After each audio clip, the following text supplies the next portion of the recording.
So it's rare that I interview or talk to anybody that's actually taller than I am. Really? Well, and there you go. Much bigger. You talked about a fan's perspective, not the ESPN perspective. And I'm with TerpTalk. It's a local radio show in Baltimore, D.C. that just does Terps. It's more of a group of fans. It really isn't journalists. So when you talk about not having to be agnostic about your fandom, I think we fit into that. And I'll tell you that moving to the Big Ten for me, even though it could be the right move, hurts. And doesn't, your feelings at times over. You mentioned, if you can use that line again. About the funeral? Yeah. Well, I mean, I said on my radio show that we can't have a funeral for something that died 2004. And the ACC, as we know it, when it broke into the Atlantic and the Coastal, and they add a bunch of different teams, all in the name of football. You stop playing round robins. That's not the ACC I grew up with. Now the new ACC says, hey, Maryland, your rival's Pittsburgh. Awesome. We have nothing in common with them, nor they with us. That's our new rival. So the one we remember wasn't going to be the future anyway. Okay? The future was getting ready to change.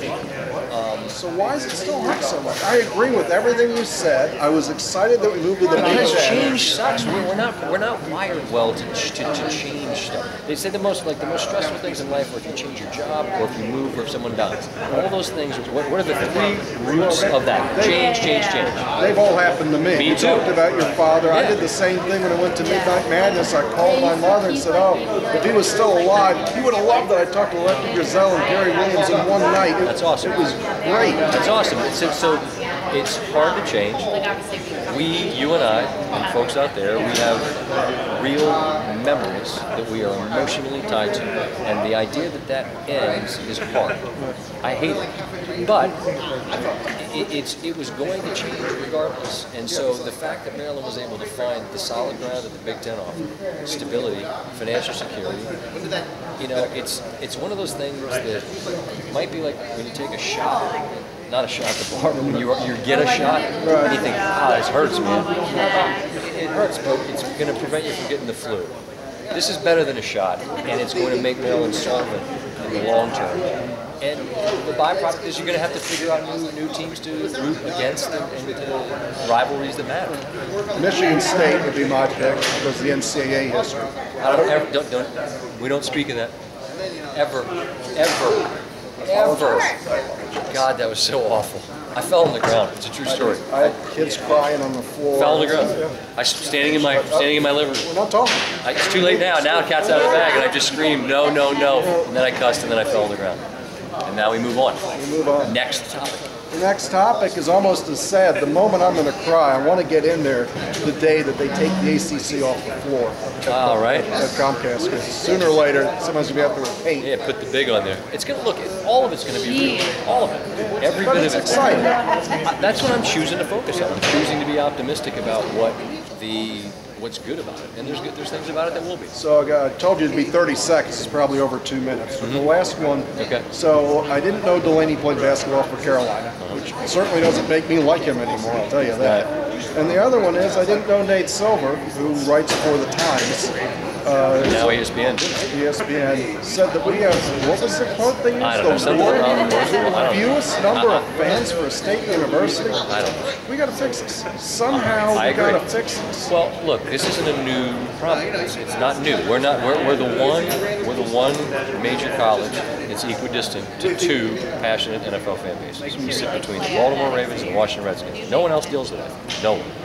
We also have a fickle fan base. We got students that don't stay at games that I called out on my show, and I think people listen. Some maybe got mad, but tell me I'm wrong. They heard it. I think they did. And what they're going to do with it, that's up to them. I don't understand how you can come here. I wanted to be here. Right. I wanted to go to the games. Right. It's a different. Everything's different about our lives. We didn't have cell phones that we desperately needed to be on, Instagramming pictures of our lives. But the net of not having the right fan base for the area. I think, look, if you win, all changes. If you beat Syracuse on Saturday, you get to a bowl. If you get back to the tournament this year in basketball, you go into the Big Ten, you go, last year, we made the tournament, we won a bowl. Maryland desperately needs just a wee bit of good fortune. And I'd say after what happened with the quarterbacks last year, the injuries this year, with Seth hurting his foot, at some point, something good has to happen, just by accident. And when it does, you seize on that and you take the momentum. But the fan base issue, I grew up here. I went to games when Claiborne was the coach. They never filled Birch Stadium. Never, ever, ever, ever. Except when they played Penn State, and that was half Penn State fans. And the one time they played Alabama. But that's what's going to happen again. We're going to go to the game, and you hope that whatever Big Ten you play wears red, so you can't really see the difference. Maybe, but you know how you fight. That's okay. We need the money. Well, that's true. But you know how you fight that? You win enough games, and enough people from here go, hey, you know what we're not doing? We're not selling tickets to friggin' Penn State, Wisconsin. Yeah, that's such a high bar to stay consistent. But you're scared. You know, you're one mustache away from being Dr. Phil right now. I'm trying to make sense, man. I'm trying to make sense. Well, thanks for being on TerpTalk. Of course, everybody watches you and looks for you on the Turpin Times. Ellicott won, I believe. Yep, that's. I don't now with Twitter. Anything I want to say, I kind of say there. Can I say one thing to the message boarders? They do watch. It's so toxic. It's so hateful. It's so stupid. You're like the trolls. Like I don't understand you. I always say the same thing. Try harder at life.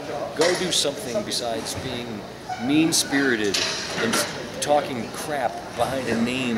Like, what are you doing? Well, everybody knows who they are. Well, I'm Ellicott One. That's my name when I'm on there. You can say anything you want to me, and people have done that in the past too. Yeah. I don't understand the mentality, but that's, I'm glad I'm being here. Have fun being miserable at life. And on those happy notes, we'll move on. Go Terps! Go Terps! Thanks again. Thanks, man.